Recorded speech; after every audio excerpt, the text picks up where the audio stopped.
नमस्कार प्यारे विद्यार्थियों, सभी का रसायन विज्ञान की इस क्लास में स्वागत है। ऊष्मागतिकी चल रहा था। ऊष्मागतिकी के ऊष्मा रसायन वाले हिस्से में विभिन्न प्रकार की अभिक्रिया ऊष्माओं के बारे में बात चल रही थी और उस सीरीज में हमने मेरे ख्याल से बंद ऊर्जा स्टार्ट कर दी थी, कंप्लीट नहीं हुआ था। उससे पहले मैं बता चुका हूं संभवन ऊष्मा को, दहन ऊष्मा को, उदासीनीकरण ऊष्मा को, और फोर्थ नंबर पर हमने रखा था बंद ऊर्जा एवं बंद वियोजन ऊर्जा। दो तरह की एनर्जी थी, या तो उसे बॉन्ड एनर्जी कहते हैं या उसे बॉन्ड डिसोसिएशन एनर्जी कहते हैं। ठीक बात। अब स्टार्ट करते हैं यहां पर बॉन्ड डिसोसिएशन एनर्जी के एप्लीकेशन, अनुप्रयोग। बॉन्ड डिसोसिएशन एनर्जी क्या है, बॉन्ड एनर्जी क्या है, ये मैंने बता दिया था। एक पर्टिकुलर कोई भी बॉन्ड है, उसको मुझे ब्रेक करना है, तो जो हीट चाहिए उसको तो मैं बॉन्ड डिसोसिएशन एनर्जी कहता हूं।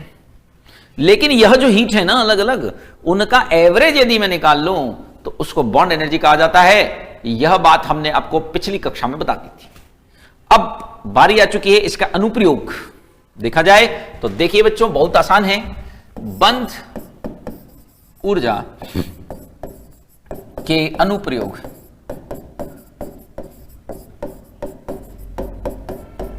you can say applications of bond energy। दो मुख्य एप्लीकेशन हैं जिनके बारे में हमको बात करनी है। पहला एप्लीकेशन होता है किसी अभिक्रिया की ऊष्मा को निकालना। नो डाउट, ये इससे पहले भी कई बार हम करते चले आए हैं। अभिक्रिया ऊष्मा निकालने के लिए हमने इससे पहले संभवन ऊष्मा का भी उपयोग किया था, दहन ऊर्जा का भी उपयोग किया था। वहां पर भी आपके फॉर्मूले थे। कौन से? Reactant minus product, product minus reactant, याद होगा। यहां पर भी आपके फॉर्मूले हैं। कैसे? देखिएगा, मैं पहले इस फॉर्मूले को बताता हूं, फिर वो पुराना वाला भी आपको याद दिला दूंगा।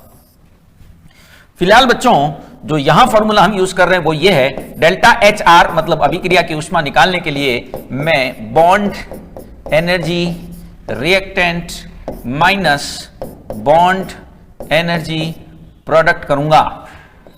ठीक बात। Bond energy reactant minus bond energy product हम करेंगे। यहां देख रहे हैं आप, रिएक्टेंट माइनस प्रोडक्ट कर रहे हैं। दो इससे पहले जो बताए थे उनको याद दिला देता हूं, हाथों हाथ ही यहां पर एक बार और रिवाइज हो जाएगा। मैंने इससे पहले दो तरीके और समझा रखे हैं डेल्टा एच आर ज्ञात करने के। एक, फॉर्मेशन की मदद से, हीट ऑफ फॉर्मेशन की मदद से, जिसमें प्रोडक्ट माइनस रिएक्टेंट करते थे। दूसरा जिसमें हम हीट ऑफ कंबंशन का उपयोग करते थे और कहते थे कि heat of combustion reactant, heat of combustion के मामले में वह रिएक्टेंट माइनस प्रोडक्ट होता था। It was reactant minus product. ठीक है, ध्यान आ गया होगा। ये दो फॉर्मूले भी हमने इससे पहले देखे थे। अब देखो यहां ये जो फॉर्मूला है ना, उसकी एक लिमिटेशन है, एक शर्त है कि सभी प्रजातियां गैसीय अवस्था में होनी आवश्यक हैं, क्योंकि बच्चों बॉन्ड एनर्जी की डेफिनेशन गैसीय अवस्था में है।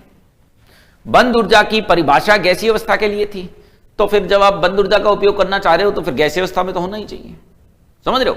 इसको डायरेक्टली आप यूज नहीं करेंगे यदि आपके रिएक्टेंट और प्रोडक्ट गैस अवस्था में नहीं है, वो हम देखेंगे। ठीक है ना, आगे हम देखेंगे उसको। लेकिन पहले एक नोट के फॉर्म में बता रहा हूं कि सभी प्रजातियां यदि इस सूत्र का इस्तेमाल करना चाह रहे हैं, प्रजातियां मतलब जो भी स्पीसीज उस रिएक्शन में पार्टिसिपेट कर रही होंगी उनको कह रहा हूं, सभी प्रजातियां गैसीय अवस्था में होनी आवश्यक हैं।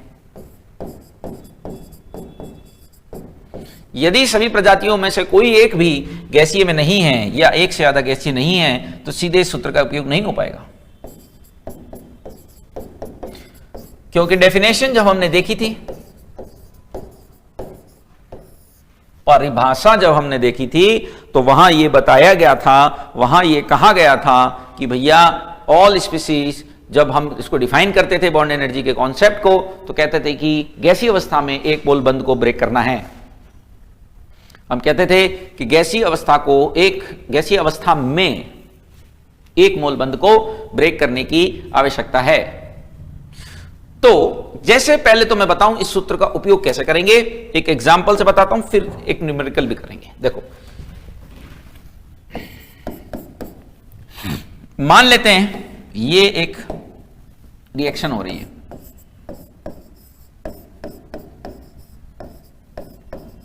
सब गैस अवस्था में दिख रहे हैं।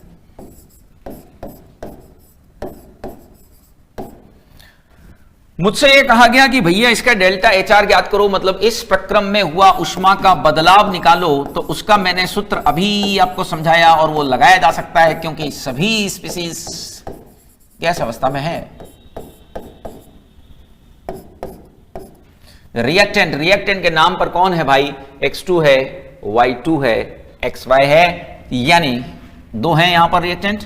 तो पहले तो मैं लिखूंगा कि bond energy of X bond जो इसके अंदर मौजूद होगा, प्लस मैं लिखूंगा bond energy of Y bond. ये हो गया आपका रिएक्टेंट, ये रिएक्टेंट हो गया। और माइनस इसमें से क्या करूंगा? प्रोडक्ट वाला लेना पड़ेगा, यानी कि माइनस करूंगा इसमें से, क्योंकि 2 मोल है भाई, प्रोडक्ट के तो 2 मोल हैं, आपको दिख ही रहे होंगे। तो 2 मोल है, तो फिर ऐसी स्थिति में 2 इंटू करना पड़ेगा निश्चित तौर पर। तो यह 2 into what? Bond energy, 2 into bond energy of XY हो जाएगा। 2 into bond energy of XY हो जाएगा। देख रहे हो, ये आपका डेल्टा HR हो गया। Clear? Because here all species are in gaseous state, सभी गैसीय अवस्था में थी, तो यहां हमें कोई प्रॉब्लम आई नहीं, हमने सीधे सीधे इसका इस्तेमाल कर लिया। लेकिन भाई प्रॉब्लम आ सकती है जब ऐसा प्रश्न हो कि कोई एक स्पीसीज आपका गैसीय अवस्था में ना हो। बहुत उपयोगी सवाल है, एकदम स्टार। देखो, मैंने कहा निम्न प्रक्रम हेतु ऊष्मा परिवर्तन ज्ञात करें, एंथैल्पी परिवर्तन, एंथैल्पी परिवर्तन ज्ञात करें।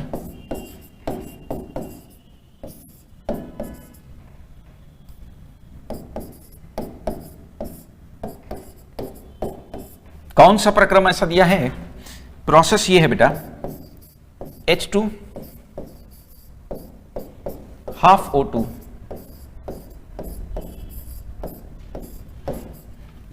H2O लिक्विड दे दिया, लिक्विड से ही काम खराब हो गया। लिक्विड दे दिया, अब लिक्विड स्टेट में तो डायरेक्टली वो फॉर्मूला तो यूज होगा नहीं जो अभी हमने बताया, यानी इसमें कुछ तो कुछ करना पड़ेगा चेंज। क्या करेंगे अभी बताता हूं। इसके लिए मुझे कुछ ऊर्जाओं के मान याद दे रखे हैं, पहले वो मैं बता दूं। मुझे दे रखा है डेल्टा H वाष्पन, वाष्पन समझते हो ना, जल में बदलना, जल का भाप में बदलना है ना, जल के लिए डेल्टा H वाष्पन दे रखा है मुझे H2O का। ये क्यों दे रखा है अभी पता चल जाएगा। फिर कुछ बंद ऊर्जाएं दे रखी हैं, बंद ऊर्जाएं दे रखी हैं। कौन कौन सी बंद ऊर्जा दे रखी है वो भी देख लीजिए। एक साथ लिख रहा हूं सारी बॉन्ड एनर्जी को, ये बॉन्ड एनर्जी को एक साथ मेंशन कर रहा हूं। एक तो H बॉन्ड एनर्जी X1 के रूप में दे रखी है, ऑक्सीजन बॉन्ड एनर्जी X2 के रूप में दे रखी है, OH बॉन्ड एनर्जी X3 के रूप में दे रखी है। यह 3 बंद ऊर्जाओं के मान हमें दे रखे हैं। पहले प्रश्न को समझें कि क्या कहना चाह रहा है। यहां पर एक प्रोसेस देकर उसकी ऊष्मा के परिवर्तन को हमसे पूछा गया है। खास बात क्या कि एक प्रजाति ऐसी यहां दिखाई दे रही है जो कि लिक्विड स्टेट में है। H2O is in liquid state और बॉन्ड एनर्जी दे रखी है, नो डाउट बॉन्ड एनर्जी आपको दे रखी है, जो भी रिक्वायर्ड है सारी की सारी बॉन्ड एनर्जी दे रखी है। लेकिन समस्या यह है कि सीधे बॉन्ड एनर्जी वाला कॉन्सेप्ट यूज नहीं हो पाएगा। एक प्रजाति लिक्विड स्टेट के अंदर आ गई है, तो भाई इसको करना कैसे रहा, थोड़ा समझना पड़ेगा। देखिएगा कैसे किया जाएगा। ध्यान से समझें। देखो, मुझसे जो प्रोसेस के लिए पूछा गया है वो ये,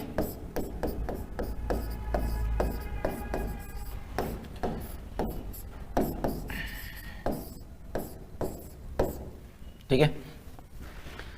H2O लिक्विड स्टेट में डायरेक्टली तो हम इसको इस्तेमाल नहीं कर पाएंगे, थोड़ा सा इसको मॉडिफाइड करें।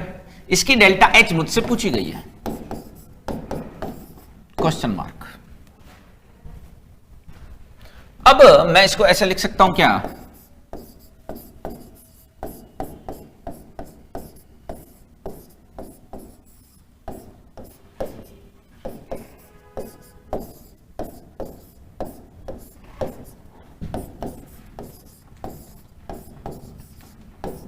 ठीक बात, और इसको यहां ज्वाइन कर दूं।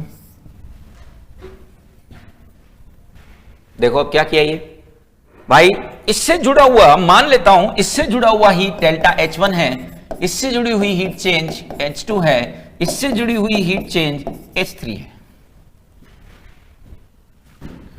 अब आपने हेस नियम पढ़ा था, याद है? हेस नियम से हम क्या कह सकते हैं, आपको ध्यान होगा, हेस नियम क्या कहता है, ये योग इसके बराबर आएगा बिल्कुल H3 H1 प्लस H2। यही आपका हेस नियम था कि डेल्टा H3 बराबर डेल्टा H1, डेल्टा H3 बराबर delta H1 plus delta H2। यही था हेस नियम। ऐसा बोल सकते हैं कि नहीं, कि यहां से यहां देखिए, अल्टीमेटली फर्स्ट और लास्ट स्टेज से मैं याद करो, हेस नियम मैंने बताया था कि यदि प्रारंभिक और अंतिम अवस्थाएं समान हो तो कोई सा भी रास्ता चुन लो, फर्क नहीं पड़ता, टोटल हीट चेंज सेम ही आता है। तो यहां बिल्कुल हेस नियम से ऐसा लिखा जा सकता है। अब इसमें कौन क्या है वो देखें, इसमें कौन सी स्पीसीज को क्या मैं बोल सकता हूं, सुनो, डेल्टा H1 मुझे पता करनी है, इसकी टेंशन छोड़ो, इसकी तो असली टेंशन है, इसको तो पता करना है। इसलिए डेल्टा H2 ये बेटा वाष्पन है, आपको दी हुई है, ये वाष्पन की एंथैल्पी है, इसको मैं डेल्टा H वाष्पन बोल सकता हूं, बिल्कुल बोल सकते हैं। अच्छा, H3 वाले के लिए मुझे बताओ कि अब इसके लिए bond energy reactant minus product क्यों नहीं लग सकता। इसके लिए बिल्कुल यह सूत्र लग सकता है कि नहीं, क्योंकि यहां तो सभी प्रजातियां गैस स्टेट में, यहां पर सभी species, all species here are in gaseous state. यहां सभी प्रजातियां आपकी गैस अवस्था के अंदर मौजूद हैं, आप देख सकते हैं। तो इसके लिए तो मैं ये कॉन्सेप्ट लगा सकता हूं। तो भाई मेरे तीनों का हिसाब हो गया। डेल्टा H1 मुझे पता करने के लिए कहा गया है, डेल्टा H2 वाष्पन प्रोसेस है, देख रहे हो, H2 लिक्विड से H2O गैस बन रहा है तो उसको वाष्पन ही तो बोलूंगा ना। H3 को मैं bond energy reactant minus product से निकाल सकता हूं। तो बस अब तो कोई दिक्कत है नहीं, इस हेस नियम का उपयोग कर लेते हैं यहां पर। कैसे करेंगे देखो, इक्वेशन हमारे पास ही आ गई, ठीक। H3 के लिए मैंने फंडा लगा दिया, अपना जो फॉर्मूला था वो था bond energy reactant minus product. Delta H1 मुझे पता करना है तो इसको एज इट इज रहने देता हूं, और इसकी जगह मैंने डेल्टा H वाष्पन लिख दिया, जो कि मुझे X1 के रूप में दिया हुआ है। अब bond energy reactant minus product, कौन रिएक्टेंट कौन प्रोडक्ट, ये रिएक्शन है भाई, ये रिएक्शन है। इसमें कौन रिएक्टेंट कौन प्रोडक्ट हो तो आप देख ही रहे हैं, और उनकी संगत ऊर्जाएं आपको दी भी गई हैं। देखिएगा, रिएक्टेंट कौन है, हाइड्रोजन, यानी X2 के रूप में दी हुई है इसकी, प्लस और रिएक्टेंट कौन है, ऑक्सीजन भी रिएक्टेंट है, ऑक्सीजन की तो Y2 होती है। प्रोडक्ट में 2 OH बॉन्ड है भाई, H2O में बॉन्ड 2 हैं, ऐसे 2 OH बॉन्ड है इसमें। यहां पर 2 इंटू X4 करना पड़ेगा, ठीक बात। इसको इधर ले आओ, डेल्टा एच वाष्पन को इधर ले आओ, माइनस डेल्टा एच वाष्पन जो कि x1 के रूप में दी हुई है, डेल्टा h1 पता चल जाएगी जो मुझे निकालनी है। So finally the answer is delta h1 जो मुझे फाइंड आउट करनी थी बरोबर क्या हो गया, ये आगे बेटा x2 plus x3 by 2, this is your minus 2x4 minus x1। ये आपका फाइनल आंसर हुआ। देखें आप कि हमने यहां क्या किया है।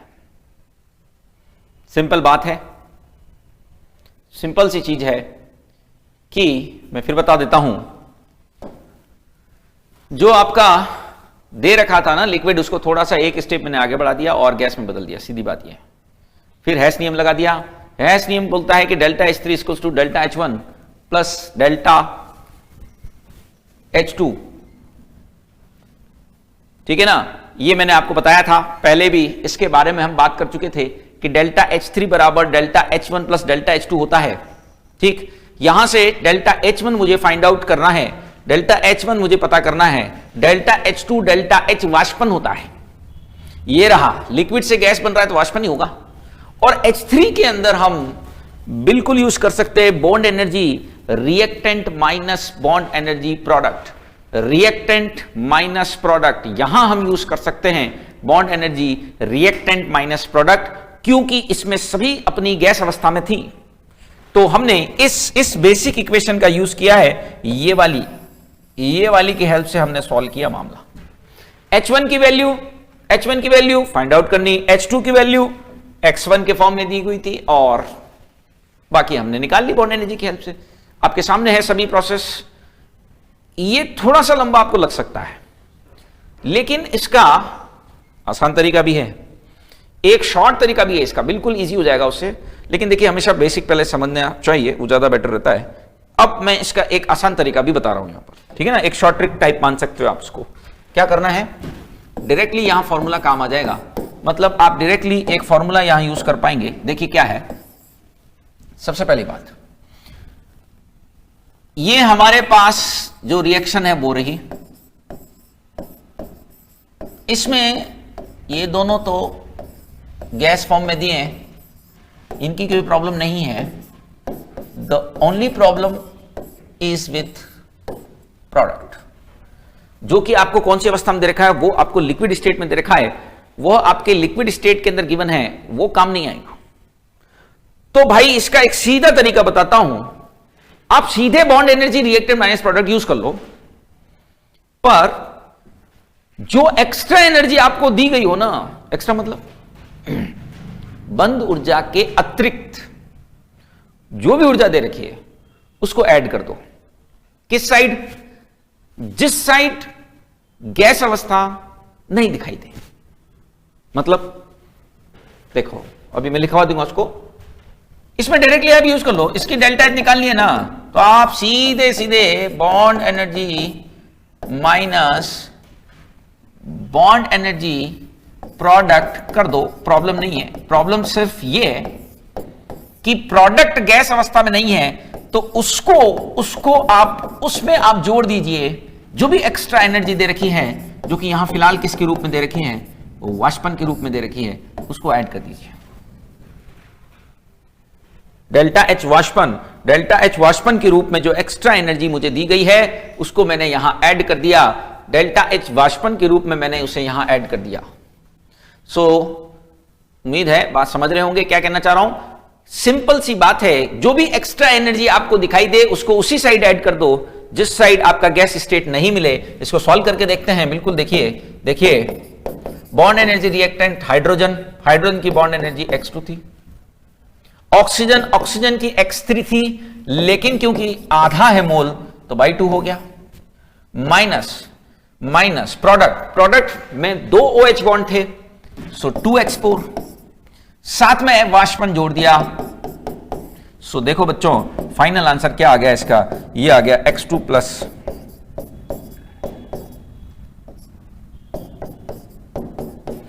ये आपका इसका फाइनल आंसर रहा।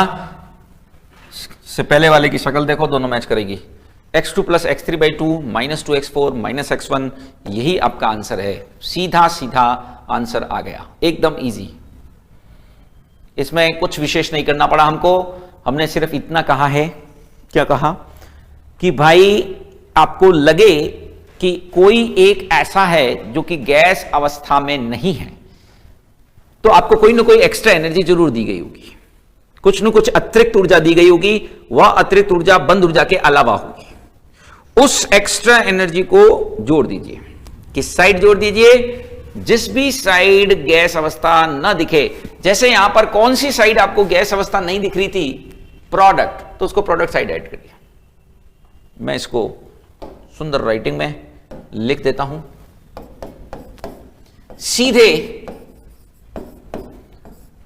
सीधी हो गई। Bond energy reactant minus bond energy product use करेंगे।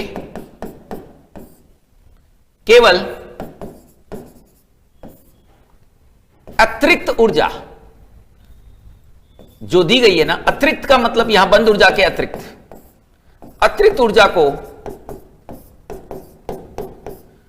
उस तरफ जोड़ना होगा। देखिए शॉर्ट ट्रिक है, तो उस तरफ जोड़ा जाएगा जिस और क्या नहीं है, गैस अवस्था नहीं है, या जिस और लिक्विड या सॉलिड हो। या तो लिक्विड स्टेट दे रखी हो या सॉलिड स्टेट दे रखी हो, क्योंकि तभी तो प्रॉब्लम है। गैस होने पे तो यहां प्रॉब्लम है ही नहीं, गैस स्टेट में है तो प्रॉब्लम नहीं है। उपस्थित हो तो ये बेटा इसका सीधा तरीका है, एक आसान तरीका है। जो पूरा लंबा चौड़ा प्रोसेस किया था उसकी यहां आवश्यकता नहीं पड़ रही है, क्योंकि आप डायरेक्टली भी कर सकते हैं। इसको देख लीजिए जो लिखा हुआ है, ये शॉर्ट ट्रिक है। इससे पहले जो हमने बताया था वो पूरा डिटेल था, जिसमें हमने वहां हेस नियम का उपयोग किया। वहां हमने हेस नियम का उपयोग किया था। ये डायरेक्ट है, ठीक है ना? देख लीजिए इसको, ये डायरेक्ट है।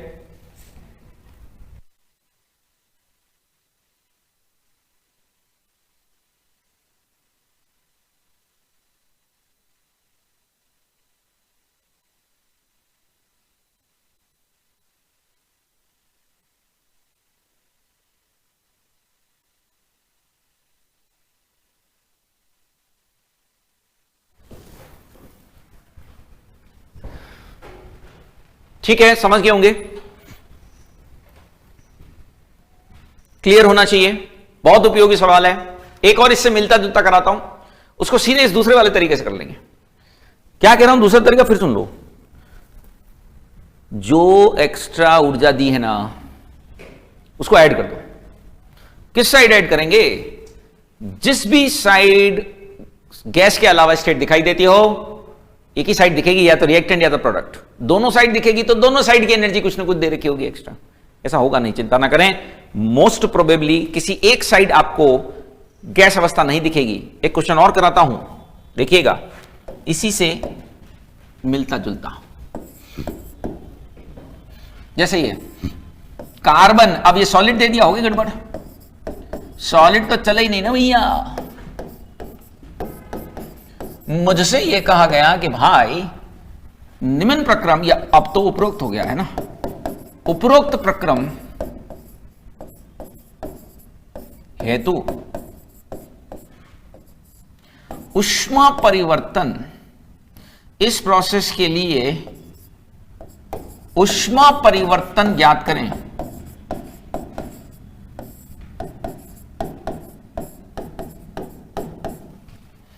Find out heat change. निश्चित तौर पे कुछ बंद ऊर्जाएं दे रखी हैं। पहले जो अतिरिक्त ऊर्जा दे रखी है वो भी देख लीजिए, ऊर्ध्वपातन, सब्लिमेशन। ऊर्ध्वपातन समझते हो प्रभु? सब्लिमेशन यानी कि सॉलिड से गैस का बनना, ठीक है। किसका दे रखा है ऊर्ध्वपातन? कार्बन का, क्योंकि वो ही तो सॉलिड स्टेट में दिया हुआ है। ये दे रखा है आपको x1 के रूप में। बाकी बंद ऊर्जा सिर्फ दो ही बंद ऊर्जा चाहिए, इसके अंदर कोई बॉन्ड एनर्जी नहीं चाहिए। बंद ऊर्जा सिर्फ दो ही हैं और वही आपको दी गई हैं। बॉन्ड एनर्जी एक तो दे रखी है भाई हाइड्रोजन हाइड्रोजन जो कि x1 के रूप में है, एक कार्बन हाइड्रोजन जो कि x1 तो आ गया, x2 कर देते हैं। हमें कौन सा चालान जमा कराना पड़ेगा?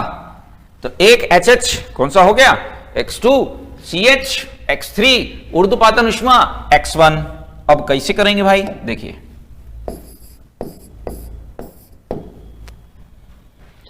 प्रॉब्लम वही दिखाई दे रही है that one of the species is not in gaseous state, जो कि हमारी रिक्वायरमेंट रहती है कि भाई सभी स्पीसीज जो है वो गैस अवस्था में होनी चाहिए, ऐसी हम रिक्वायरमेंट रखते हैं हमेशा। तो क्या करो, डायरेक्ट डेल्टा H बराबर बॉन्ड एनर्जी रिएक्टेंट तो लो, बिल्कुल लेना ही चाहिए, plus delta H ऊर्ध्वपातन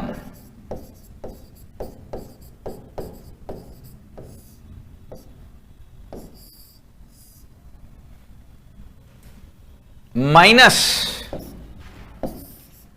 bond energy product. ये काम सीधा हो गया। जैसा मैंने अभी बताया था कि जिस साइड आपको लगता है कि भैया यहां गैसीय अवस्था मौजूद नहीं है, उस साइड एक्स्ट्रा एनर्जी, अरे कार्बन से संबंधित एनर्जी तो कार्बन के साइड ही ऐड करूंगा ना मेरे भाई, उस साइड कहां जोड़ दूंगा? सिंपल सी चीज है। H2O से संबंधित ऊर्जा थी तो H2O के साइड ऐड कर दी थी, पी प्रॉब्लम किधर है? कार्बन से संबंधित ऊर्जा है तो कार्बन वाले साइड जोड़ती है, वहां जल वाला था तो जल के साइड जोड़ दी थी। इसमें कोई रटने घुटने की तो बात ही नहीं है, बाकी सिंपल तरीका है। अब बॉन्ड एनर्जी रिएक्टेंट, बॉन्ड यहां पर केवल हाइड्रोजन में है लेकिन वो 2 मोल दे रखे हैं, कोई बात नहीं। So bond energy reactant x2 हो जाएगा 2x2 प्लस ऊर्ध्वपातन x1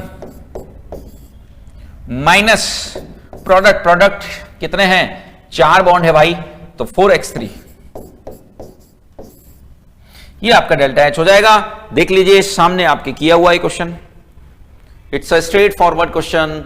जो इससे पहले हमने पढ़ा था, जो इससे पहले देख लीजिए एक बार, जो इससे पहले हमने किया था उसी पर बेस्ड है पूरी तरह से। केवल अंतर इतना है, देखें इसको तसल्ली से, केवल अंतर इतना है कि इसमें रिएक्टेंट साइड प्रॉब्लम है और इससे पहले जो हमने किया था उसमें प्रोडक्ट साइड दिक्कत थी। उसमें प्रोडक्ट साइड आपका गैस अवस्था नहीं थी, इसमें अभिकारक के साइड गैस अवस्था नहीं है। द ओनली डिफरेंस इज, उम्मीद है समझ गए होंगे। 1 मिनट के लिए स्क्रीन आपके सामने है, आप देखें सवाल को कैसे किया गया है, दिक्कत नहीं होनी चाहिए। ये पहला एप्लीकेशन किया है अभी हमने, बंद ऊर्जा की सहायता से डेल्टा H ज्ञात करना। Now we are moving towards the second application और वह है अनुनादी ऊर्जा ज्ञात करना। अनुनाद के बारे में केमिकल बॉन्डिंग के अंदर आपको विस्तृत रूप से तो नहीं लेकिन हां थोड़ा आइडिया दिया गया था, विस्तृत रूप से आगे ऑर्गेनिक में आएगा। ठीक है, उस समय भी यही चीज कही थी हमने, अनुनादी ऊर्जा ज्ञात करना। भाई अनुनाद ध्यान है कि नहीं पहले तो ये बताओ। केमिकल बॉन्डिंग के वक्त मैंने बताया था पाई इलेक्ट्रॉन का डीलोकेलाइजेशन, विस्थानीकरण, एक से ज्यादा लुईस संरचनाओं को लिखा जा सकता है इसकी मदद से। अनुनाद का थोड़ा सा डिटेल आप देखेंगे तो केमिकल बॉन्डिंग में मिलेगा, और वेट करेंगे तो जीओसी में मिलेगा। GOC general organic chemistry. ठीक, देखो हम ये कहना चाह रहे हैं कि जब भी किसी प्रजाति में रेजोनेंस होता है तो उसमें कुछ ऊर्जा खर्च होती है, उसको बोलते हैं अनुनादी ऊर्जा। और जब रेजोनेंस होता है ना उसमें तो वो ज्यादा स्थायी हो जाता है। आमतौर पर जब रेजोनेंस होता है तो स्पीसीज ज्यादा स्टेबल हो जाती है, इन जनरल में ऐसा बोलता हूं। ठीक है, सो उसके लिए जो प्रेक्षित संभवन ऊष्मा है ना, हीट ऑफ फॉर्मेशन, वह उसके सैद्धांतिक या कैलकुलेटेड मान से भिन्न आने लग जाती है। अनुनाद होने पर संभवन ऊष्मा का मान जो आप कैलकुलेशन के थ्रू लेकर आएंगे वो, और जो आप प्रैक्टिकली ऑब्जर्व करेंगे वो दोनों भिन्न भिन्न आने लगते हैं। इसीलिए इस ऊर्जाओं के अंतर का उपयोग ही अनुनादी ऊर्जा निकालने में किया जाता है। बात में लिखता हूं, लिखित में देता हूं, फिर बात करेंगे। देखिए होता क्या है, what is the problem. Problem कुछ भी नहीं है, प्रॉब्लम का हल है ये। तो अनुनाद होने पर किसी अणु में, किसी यौगिक में अनुनाद यदि है, यौगिक की यू कैन से जो कंपाउंड है उसकी प्रेक्षित बोले तो ऑब्जर्व, यौगिक की प्रेक्षित संभवन ऊष्मा, संभवन से तो हमारा पाला पड़ा है पहले, प्रेक्षित संभवन ऊष्मा सैद्धांतिक से भिन्न आती है, क्योंकि वो ज्यादा स्टेबल हो जाता है। It is become more stable.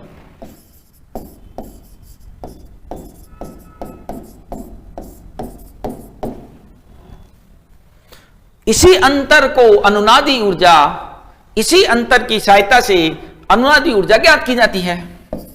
अरे अनुनाद के कारण जो ऊर्जा है वही अनुनादी ऊर्जा है मेरे भाई, इसमें खर्च होती है एनर्जी एक्चुअली, इसीलिए कंपाउंड ज्यादा स्टेबल हो जाता है, नॉर्मली भिन्न आती है। इसी अंतर द्वारा, ये द्वारा है भाई, अनुनादी ऊर्जा जिसको हम रेजोनेंस एनर्जी बोलते हैं, आरई, रेजोनेंस एनर्जी आरई ज्ञात की जाती है। We can determine the resonance energy by using the heat of formation। कौन कौन सी heat of formation? Observed heat of formation और theoretical heat of formation। क्या फॉर्मूला है देखिएगा, यह सूत्र का उपयोग हम कर रहे हैं, जिसकी मदद से हम फाइंड आउट कर सकते हैं रेजोनेंस एनर्जी को। तो देखिएगा आर ई बोले तो रेजोनेंस एनर्जी बराबर होता है बेटा डेल्टा एच। आर ई का निर्धारण है ना, इसकी हेडिंग जो आएगी आपकी वो आएगी अनुनादी ऊर्जा का निर्धारण करते हैं अपन, इसकी मदद से पता करते हैं ना, एप्लीकेशन पढ़ रहे हैं ना प्रभु। सो यहां आएगा डेल्टा एच नॉट एफ प्रेक्षित ऑब्जर्व, यानी कि minus delta H not F सैद्धांतिक बोले तो कैलकुलेटेड, सैद्धांतिक यानी कि कैलकुलेटेड। ठीक है, ये रेजोनेंस एनर्जी का सूत्र है। इनमें अंतर किसकी वजह से आया? प्रेक्षित और सैद्धांतिक मान में अंतर, प्रेक्षित और सैद्धांतिक मान में अंतर किसकी वजह से है? क्योंकि उसमें अनुनाद है, तो हमने इसी अंतर का उपयोग कर लिया अनुनादी ऊर्जा को पता करने में। अनुनादी ऊर्जा को फाइंड आउट करने के लिए हमने इसी डिफरेंस का उपयोग कर लिया है। प्रेक्षित और सैद्धांतिक का अंतर रेजोनेंस एनर्जी कहलाता है।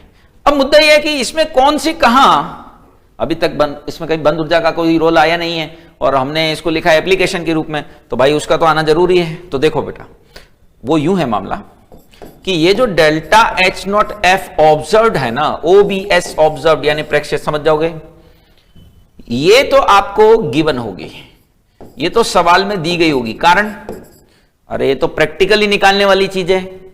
प्रेक्षित हम कैसे करेंगे भाई? प्रेक्षित तो चीज प्रैक्टिकली की जाती है, तो वो तो आप कर नहीं सकते एग्जाम में, तो वो आपको सवाल में दी जाएगी।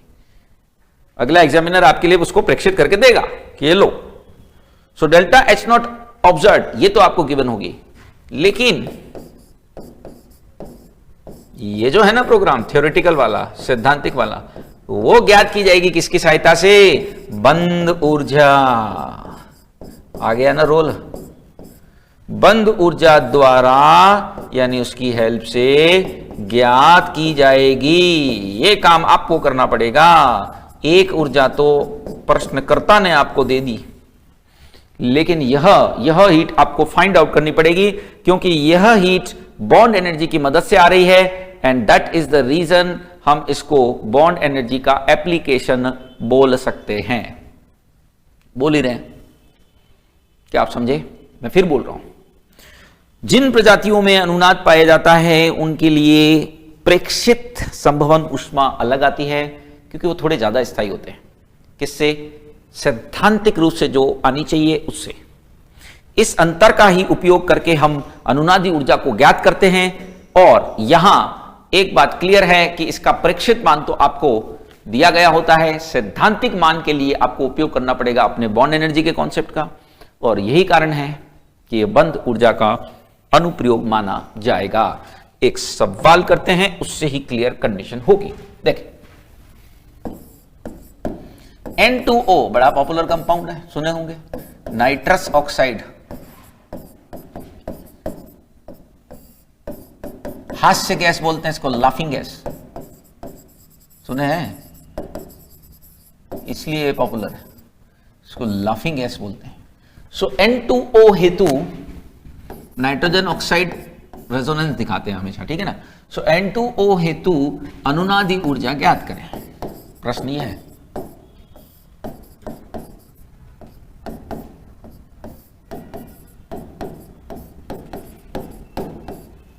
Find out the resonance energy for the N2O।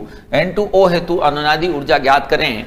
उसके लिए आपको क्या गिवन है, देखिए उसके लिए आपको गिवन क्या क्या है, समझें उस चीज को। एक तो आपको डेल्टा H नॉट F दिया है, वो कहेगा नहीं मेरे भाई कि ये प्रेक्षित मान है, ऐसा लिखेगा नहीं कि ये प्रेक्षित मान है। आपको खुद से ही समझ लेना है कि जो हमको परीक्षा में दिया है वो प्रेक्षित होगा, क्योंकि हम प्रेक्षित तो कर नहीं सकते थे। तो ये मान आपको दे रखा है X1। कुछ बंद ऊर्जाओं के मान डब्बे में बंद करके देते हैं अपन, एकदम डिब्बा बंद है, वो वहां दे रखे हैं, जिसकी तो जरूरत पड़ेगी नो डाउट। देखिए बंद ऊर्जाओं के मान कौन कौन से हैं।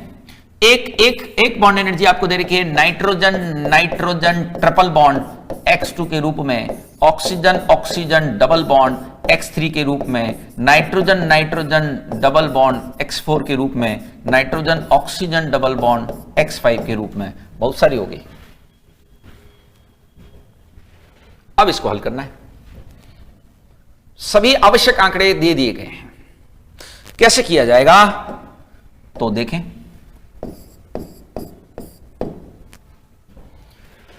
नाइट्रस ऑक्साइड के लिए अनुनादी ऊर्जा ज्ञात करने को आपको कहा गया है, और इसके लिए आपके पास में विभिन्न प्रकार की बंद ऊर्जाएं हैं और फॉर्मेशन है।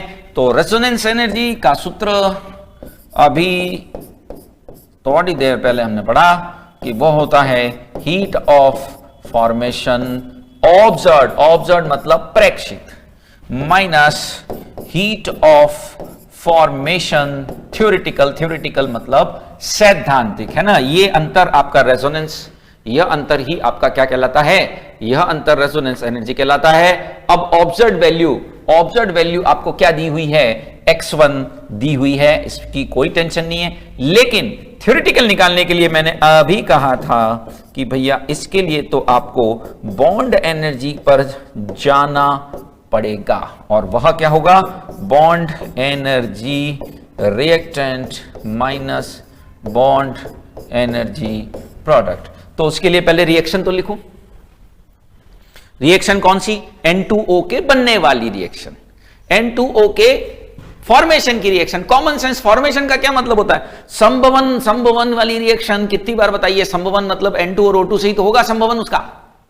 यानी कौन सी रिएक्शन, ये reaction N2 plus half O2 produces N2O।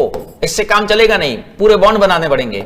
N triple bond N plus half of O double bond O produces N double bond O। इस पे चार्ज आ जाएंगे।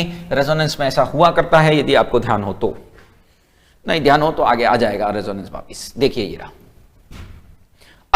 अब इसके अंदर हमको डेल्टा H नॉट F इसका कौन सा निकालना है, थ्योरेटिकल निकालना है। तो इस प्रोसेस के लिए हीट चेंज कौन सा कर दूंगा, bond energy reactant minus bond energy product, bond energy reactant minus bond energy product कर दिया जाएगा। अब देखिएगा रिएक्टेंट यहां पर नाइट्रोजन है, जिसके लिए हमको X2 दे रखा है, प्रोग्राम X2 से चालू है। ये आपका X2 हो गया प्लस हाफ X3/2 हो गया, माइनस प्रोडक्ट क्या है आपके पास, प्रोडक्ट क्या है, प्रोडक्ट के नाम पर आपके पास NN है और NO है। NN कौन सा है, X4 है, और NO कौन सा है, X5 है। ये आपका delta H not F theoretical है, ये आपका delta H not F theoretical है। That is you need to find out, ये मान आ गया जो हमको निकालना था। अब यहां से हम रेजोनेंस एनर्जी को निकाल सकते हैं, बिल्कुल निकाल सकते हैं। देखिएगा रेजोनेंस एनर्जी को कैसे निकालेंगे, ये होता है delta H not formation observed minus होता है delta H not formation theoretical. Observe मान आपको दिया हुआ है, ऑब्जर्व यानी प्रेक्षित मान आपको x1 के रूप में गिवन है। पूरा के पूरा ये थ्योरेटिकल वाला रख दीजिए यहां पर, तो ये हो जाएगा बेटा x2, पूरा लिख दूं एक साथ, समझ जाओगे, माइनस साइन, या चलो बाद में ओपन करता हूं, x2 plus x3/2 minus x4 minus x5, फिर से ओपन होगा माइनस, तो जो भी हो उसका आप देख लेना। ये आपकी क्या आ गई, रेजोनेंस एनर्जी। देखिए कैसे किया है हमने इस न्यूमेरिकल को, कौन कौन सी वैल्यू है जिसका हमने उपयोग किया, किन मानों की सहायता से हम यहां पता करेंगे। सिंपल था, उम्मीद है आप समझे होंगे। देखिए ये मैंने रिएक्शन कैसे लिख दी, तो भाई फॉर्मेशन की और कैसे लिखूंगा मुझे बताइए। N2O को मुझे बनाना है, क्योंकि मुझे उसके संभवन उष्मा की बात करनी है, तो N2 और O2 से ही तो होगा, और कैसे होगा बताइए।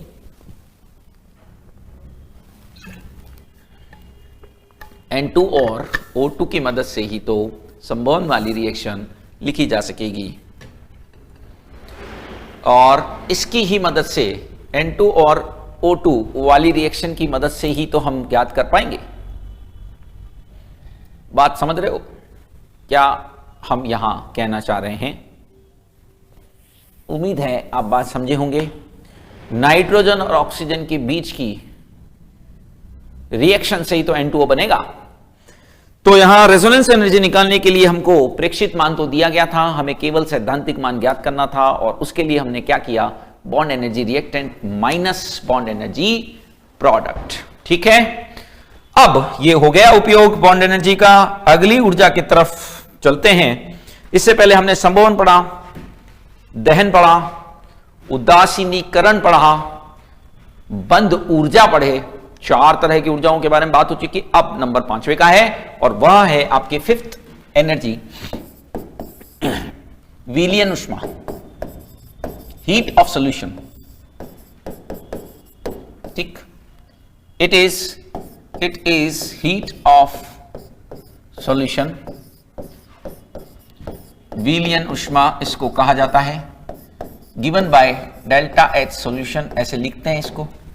ठीक, अब ये क्या है, नाम से ही इसके आइडिया लग रहा है, विलियन जब आप बनाएंगे तो जो उष्मा का परिवर्तन होगा, एक मोल पदार्थ लें, एक्सेस ऑफ सॉल्वेंट को मिला दें, विलायक के आधिक्य में, विलियन निर्माण के लिए आधिक्य का ही उपयोग करते हैं हम, ठीक है ना।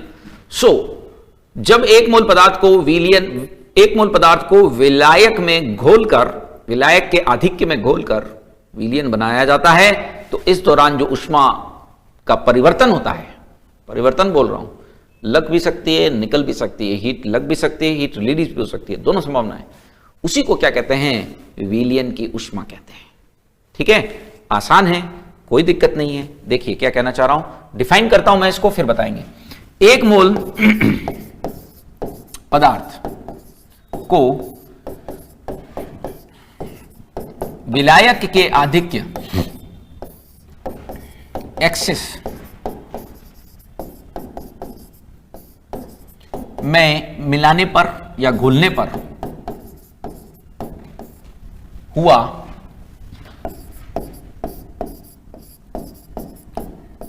उष्मा परिवर्तन, हीट चेंज, क्या कहलाता है, उष्मा परिवर्तन क्या कहलाता है, delta H solution, delta H विलियन कहलाता है। उष्मा परिवर्तन यानी दोनों ही दिशाओं में होता होगा, नो डाउट।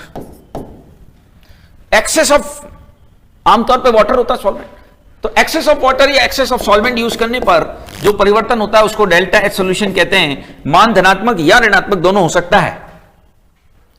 ध्यान रखें, थोड़ी बहुत बात मैंने इसकी केमिकल बॉन्डिंग में भी की है कि डेल्टा एच सॉल्यूशन का मान, जब एक आयनिक यौगिक को घोलोगे ना, तो डेल्टा एच सॉल्यूशन का मान दो प्रकार की ऊर्जाओं पर निर्भर करता है, जालक ऊर्जा और जलयोजन ऊर्जा।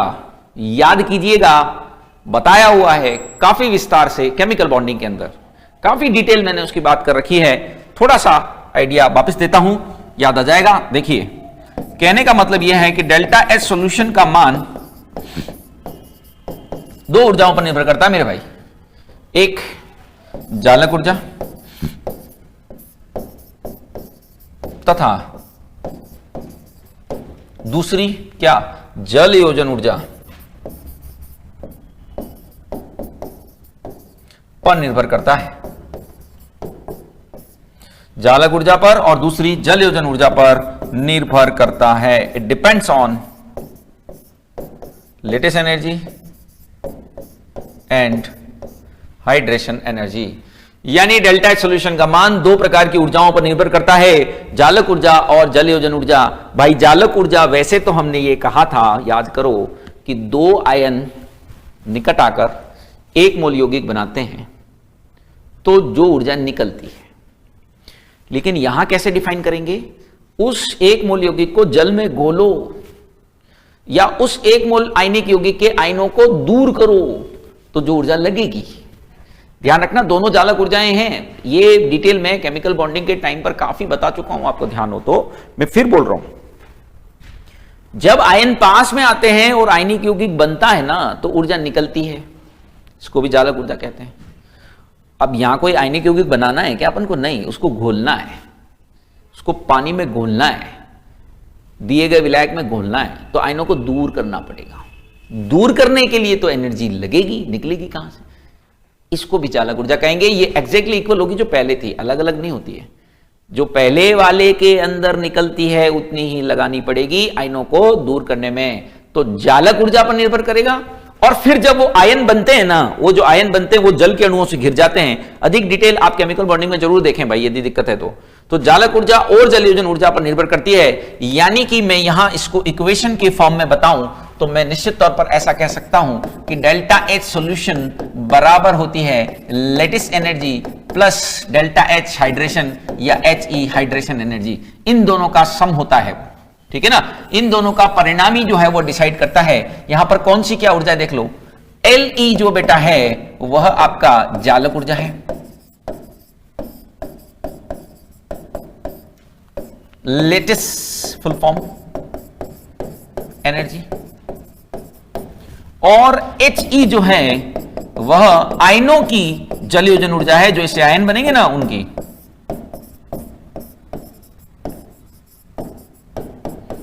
आयनों की जल योजन ऊर्जा है, कहेंगे hydration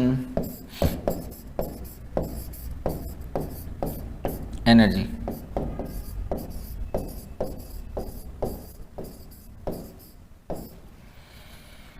it is actually hydration energy, इसको जल योजन ऊर्जा बोलते हैं, आयनों की जल योजन ऊर्जा बोलते हैं। इन दोनों का रिजल्टेंट आपका डेल्टा एच सॉल्यूशन है। इन दोनों का जो परिणामी है, इन दोनों का जो परिणामी है वह आपका डेल्टा एच सॉल्यूशन डिसाइड करता है। क्या होता है देखिएगा, क्या होता है। एक ए बी मेरे पास आयनिक यौगिक है, थोड़ा शॉर्ट में बताता हूं।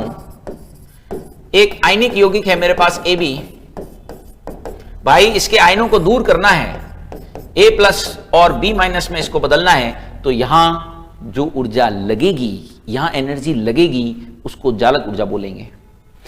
इस प्रोग्राम में निकलती है, इसमें लगेगी। देखिए, जब आप इधर करते हैं तो ऊर्जा निकलती है, तो कॉमन सेंस है कि इधर करोगे तो लगेगी, कहेंगे दोनों को जालक ऊर्जा, है ना।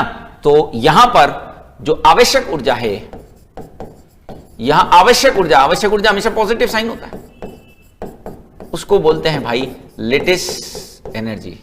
अब ये वाटर से घिर जाएंगे, अब ये वाटर से घिर जाएंगे, इनका हो जाएगा जल योजन।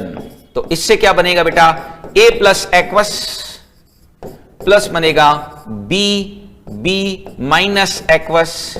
यहां ध्यान रखना, इसमें जो मुक्त ऊर्जा होगी, इसमें जो मुक्त ऊर्जा, यानी ये आवश्यक नहीं है, यहां फ्री हो रही है, यहां जो मुक्त ऊर्जा होगी, यहां जो एनर्जी रिलीज होगी, उसको हाइड्रेशन एनर्जी बोलते हैं।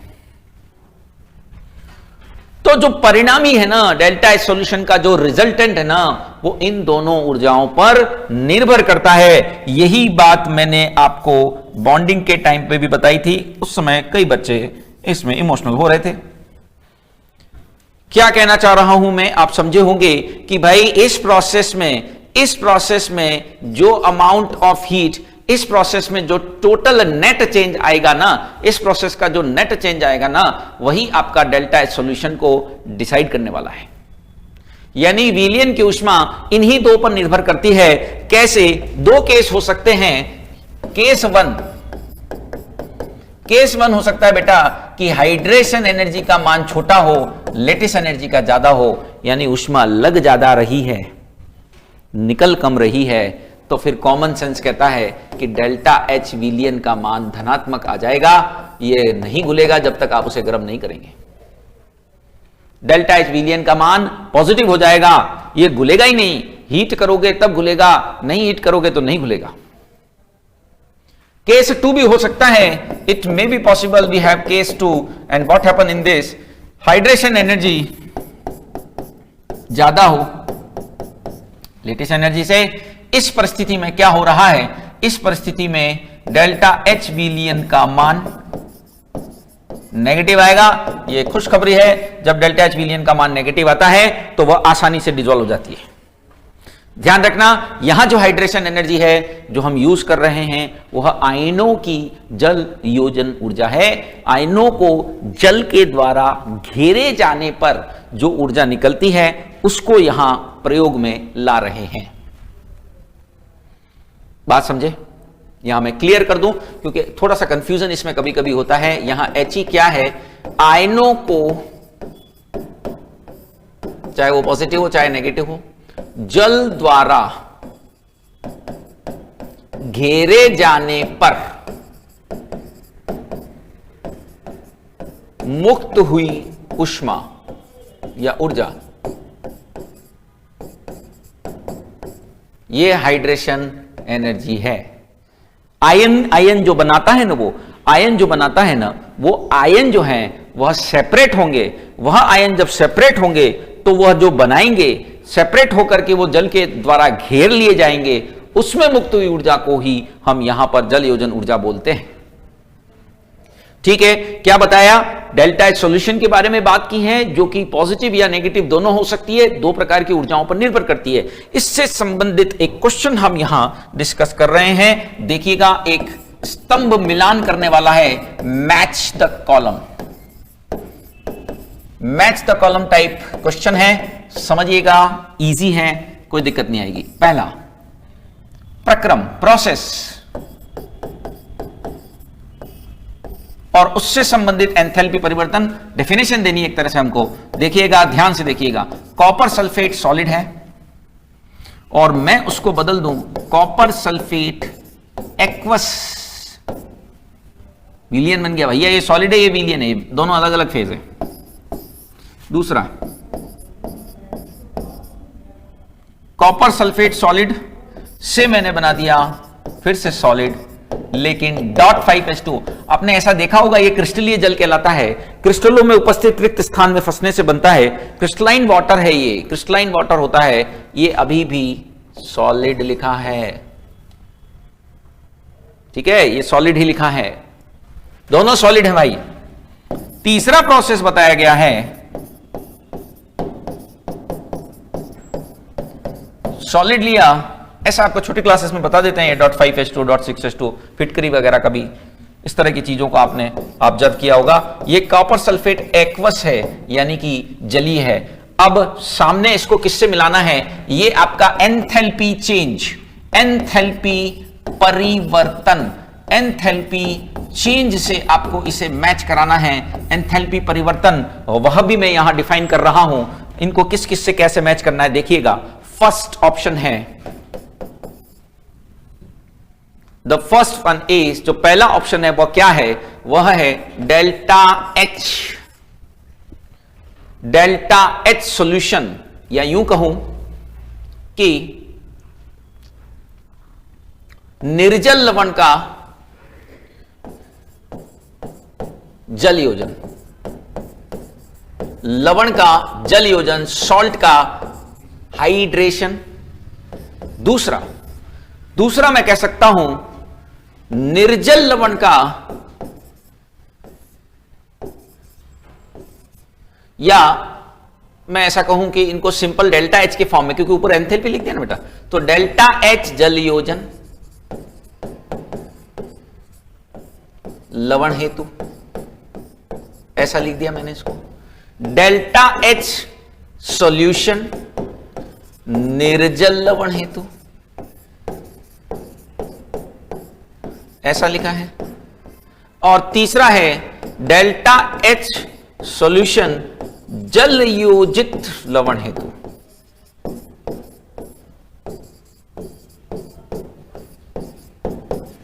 समझे बात को कि कैसे इसको मैच कराना है। यहां पर मैं एक एक करके इन प्रोसेस के बारे में आपको जानकारी दे रहा हूं, इजी वे में मैच हो जाएगा, कोई बहुत ज्यादा डिफिकल्टी वाली बात है ही नहीं। देखिए क्या करना है, सीखें। यहां पर देखो, पहली बात, ये जो प्रोसेस है ना, कॉपर सल्फेट सॉलिड को कॉपर सल्फेट या 5H2O इसमें जोड़ दिए और ये कॉपर सल्फेट .5H2O में बदल गया। ये भी सॉलिड और ये भी सॉलिड, विलियन तो बना ही नहीं है, there is no solution formation, तो इसको डेल्टा एच सॉल्यूशन तो बोल ही नहीं सकते। ये क्या है फिर, ये है लवण का जल योजन। ध्यान रखना, ये विलियन नहीं बना है, इससे पहले जो जल योजन था वो आयनों के लिए था, वो एक अलग मैटर है, वो तो उसको घोलने पर होता है, इसमें घोल ही नहीं रहे। ये तो सॉल्ट से सॉलिड ही बन रहा है, ये तो क्रिस्टलीय जल है मेरे भाई, क्रिस्टलीय जल है। तो इस प्रक्रम को क्या बोलेंगे, इस प्रक्रम को बोलते हैं लवण का जल योजन, सॉल्ट का हाइड्रेशन, नॉट हाइड्रोलाइसिस, जल योजन। ठीक बात। दूसरा, यदि मुझे ऐसा दिया गया कि कॉपर सल्फेट सॉलिड और उसमें मैंने मिला दिया एक्वस, जब एक्वस लिखा होता है उसका मतलब क्या होता है, जल का आधिक्य, यानी बहुत ज्यादा मात्रा में जल लिया गया है सॉल्ट के कंपेयर में, तभी तो विलियन बनेगा। और इससे यदि मैं बनाता हूं कॉपर सल्फेट और ब्रैकेट में लिखता हूं एक्वस, तो देखो अब स्टेट चेंज हो गई, ये सॉलिड से विलियन बन गया, सॉलिड से विलियन बन गया। तो यहां पर क्या हो रहा है, ये निर्जल है, निर्जल लवण है। देखिए इसमें वाटर नहीं जुड़े, ये है निर्जल लवण का विलियन प्राप्त हो रहा है। यहां पर निर्जल लवण का विलियन प्राप्त हो रहा है, सॉल्यूशन प्राप्त हो रहा है। और यदि कहीं ऐसा लिखा हुआ मिल जाए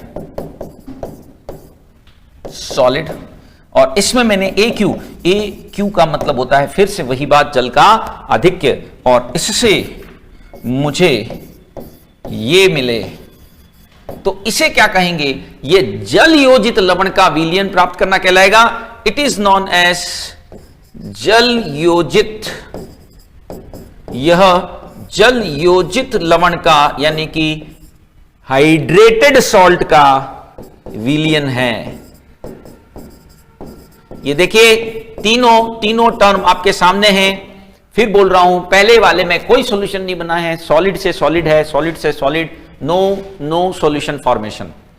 यह जल योजन कहलाता है। सॉल्ट का, आयनों का कोई जल योजन नहीं है, वो हमने उसको घोलते समय पढ़ा था थोड़ी देर पहले। यह है सॉल्ट का hydration, this is hydration of a salt, this is called as hydration of salt. ध्यान रखना। लेकिन दोनों जो बाद वाले हैं उनमें सॉल्यूशन बन रहा है, इसमें निर्जल लवण का बन रहा है, इसमें जल योजित लवण का बन रहा है, दोनों में सॉल्यूशन है। आप देखिए AQ लिख दिया ब्रैकेट में, इसका मतलब इट्स एक्वस सॉल्यूशन। AQ लिखना इसका मतलब एक्वस सॉल्यूशन। तो यह किससे मैच करेगा वो आपके सामने स्पष्ट है, देखिएगा। First one is going to match with, देखिए सॉलिड से एक्वस सॉल्यूशन बन रहा है, यानी पहला वाला आपका किससे मैच करेगा, डेल्टा एच सॉल्यूशन निर्जल लवण हेतु, यानी ये B आएगा, क्योंकि भाई ये तो सॉल्यूशन बन रहा है। दूसरा वाले में कोई सॉल्यूशन नहीं बन रहा, दूसरे वाले में सिर्फ जलयोजन हो रहा है, यानी इसे A से मैच कराना चाहिए, कोई डाउट नहीं है। तीसरे वाले में फिर से आपका सॉल्यूशन बन रहा है, क्योंकि देखिए सॉलिड से एक्वस हो रहा है, लेकिन ये जल योजित लवण के लिए है, इसका मतलब ये सी से ही मैच करेगा। स्पष्ट रूप से बात समझ रहे होंगे। सॉलिड से एक्वस मतलब सॉल्यूशन, सॉलिड से सॉलिड नो सॉल्यूशन, सॉलिड से सॉल्यूशन, सॉलिड से सॉलिड रह रहा है तो सॉल्यूशन नहीं है भाई, उसको हम सॉल्यूशन बनना बिल्कुल नहीं कह सकते। क्लियर है? तीनों टर्म आपके सामने हैं, तीनों बातें आपको क्लियरली बता दी गई हैं। मैं रिवाइज कर दे रहा हूं जो भी मैंने बताया है, समझ लीजिए चीजों को। उम्मीद है यहां तक आप बात समझ गए होंगे। नहीं समझे तो एक बार और सुन लो कि भाई बंद ऊर्जा के एप्लीकेशन हम देख रहे थे। बंद ऊर्जा का कॉन्सेप्ट पिछली क्लास में बता दिया गया था, बंद वियोजन ऊर्जा का भी और बंद ऊर्जा का भी। एप्लीकेशन में पहला है डेल्टा एच ज्ञात करना, सीधा सा सूत्र है, 2 सूत्र पहले भी पढ़ लिए, कुल मिला के 3 सूत्र हैं, इनमें कंफ्यूजन होता है इसलिए आपके सामने लिखे हैं तीनों, याद रखना इनको। शर्त इतनी सी है कि they should be in gaseous state, सभी गैसीय अवस्था में होने चाहिए। एग्जाम्पल बताया, ये बड़ा इंपॉर्टेंट क्वेश्चन है ना, ये परीक्षा में दिखाई देता रहता है। इसमें करना क्या है, आपको एंथैल्पी परिवर्तन ज्ञात करना है। प्रॉब्लम कहां है? Liquid, liquid is the problem. क्या किया? रिएक्शन लिखी, लिक्विड लिखा, उसके आगे गैस जोड़ दिया, हेस नियम लगा दिया, दोनों के बराबर। हेस नियम क्या कहता है? डेल्टा H3 बराबर delta H1 plus delta H2। ये वाष्पन है, ये पता करनी है, और इसका बंद ऊर्जा वाला कॉन्सेप्ट डायरेक्ट लग जाएगा। सिंपल तरीका बताया, उसमें हमने ये कहा कि भाई जो एक्स्ट्रा एनर्जी रिक्वायर्ड हो उसको उसी साइड जोड़ दीजिए जिस साइड आपको उसकी रिक्वायरमेंट लगती है। एक्स्ट्रा एनर्जी कौन सी थी? डेल्टा H वाष्पन थी। किस साइड जोड़ दी? प्रोडक्ट साइड, क्योंकि जिसका H2O की वाष्पन दे रखी है तो उसको उस साइड कहां जोड़ोगे आप? H2O का वाष्पन दे रखा तो यहां कहां ऐड करोगे उसको? ठीक है ना। ऐसा ही एक एग्जांपल दिया कार्बन वाला। कार्बन वाले में आप देख पा रहे होंगे कि यहां reactant side gaseous state is not present, तो आपने इसको इस साइड जोड़ दिया। सो ये आपकी ऊर्ध्वपातन ऊष्मा है, यानी sublimation heat, heat of sublimation. ठीक है, रिएक्टेंट साइड रिक्वायर्ड थी, हमने रिएक्टेंट साइड जोड़ दी। प्रोडक्ट साइड रिक्वायर्ड होती, प्रोडक्ट साइड जोड़ देते। दोनों साइड वाला आ जाए, दोनों साइड जोड़ देना, मुश्किल है उसका आना दोनों साइड वाला। अनुनादी ऊर्जा का निर्धारण, यह भी एक अनुप्रयोग है, ध्यान रखना। ये क्या लिखा है heading? This is actually application number 2। ये अनुप्रयोग ही चल रहा है। पहला कौन सा था? डेल्टा एच ज्ञात करना। अनुनाद के कारण जो ऊर्जा खर्च होती है उसको अनुनादी ऊर्जा कहते हैं। ये ज्ञात करने का तरीका आपके सामने एक फॉर्मूले के रूप में यहां बताया गया है। यह फॉर्मूला इस बात पर आधारित है कि जिनमें अनुनाद होता है उनमें प्रेक्षित मान सैद्धांतिक मान से भिन्न आता है संभवन ऊष्मा का। इसमें बंद ऊर्जा कहां काम आ रही है? ये सैद्धांतिक निकालने में ऑब्जर्व्ड, प्रेक्षित मींस बेटा ऑब्जर्व्ड, और सैद्धांतिक मींस थ्योरेटिकल, इसी का उपयोग आगे किया गया है। प्रेक्षित मान दिया गया होगा, उसकी चिंता करनी नहीं है, सैद्धांतिक निकालना पड़ेगा। किसका इस्तेमाल कर रहे हैं? बॉन्ड एनर्जी का। बॉन्ड एनर्जी का कॉन्सेप्ट इस न्यूमेरिकल से हमने समझा दिया। रिएक्टेंट माइनस प्रोडक्ट वाला फंडा है, उसी को यूज कर रहे हैं। ठीक है, सिंपल था।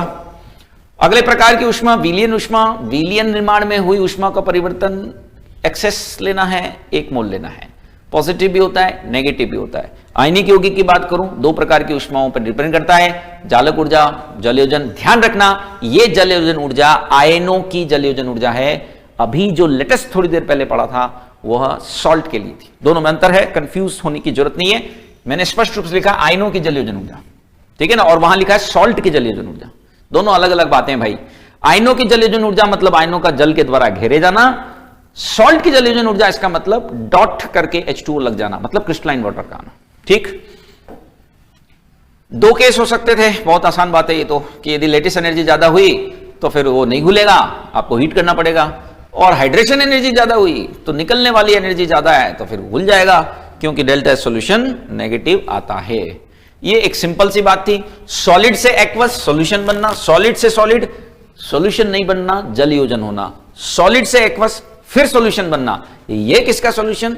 एनहाइड्रस का। ये किसका सॉल्यूशन? हाइड्रेटेड का, मतलब जलयोजित का। इसी बात को अगले वाले पेज पर भी स्पष्ट किया गया है। ठीक है, तो उम्मीद है बात आपके समझ में आ गई होगी। ये लगभग थर्मोकेमिस्ट्री वाला पोर्शन कंप्लीट है, थोड़ा बहुत रहा है, नेक्स्ट क्लास में उसे करेंगे। फिलहाल आज के लिए इतना ही। Thank you for watching.